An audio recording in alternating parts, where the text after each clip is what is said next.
भारत जीति कप किंतु ये कप आवश्यकता बोध हुए नकवी को अधिक थिला कारण ये कप दाम 5 रु 10 लाख टंका।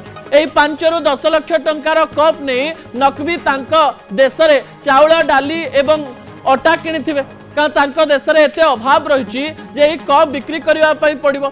मुझे कहीदेवाई चाहिए जो कप टी चोरी कर नकवी नहीं जाइए तार रूपारे तैयारी एवं तले काठर बेस रही किसी धातु को व्यवहार करा जाइछि। यार मार्केट प्राइस होची प्राय 7 रु 10 लाख टंका एवं एई ट्रॉफी आम पई सम्मान रो विषय थिला किंतु एई ट्रॉफी पाकिस्तान ने डाली चाउल भात किनिबा पर गोटे काम करि पारे बोली कहा जाई पारे।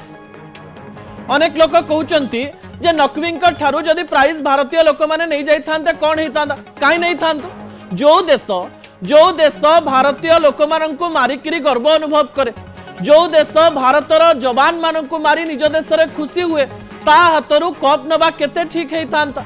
जदि भारत तांका हाथरू कप नेला नहीं से कप टी को छाड़िलेनी कोन पाई निज अहंकार रे थिबा एई नकवी मध्य एक्सपोज हे जाइचंती। तांका मुह जेमिति लाल हे जाइथिला लागुथिला जीवन रे प्रथम थर एतिकी लज्जाजनक परिस्थिति रे से ठिया होइचंती।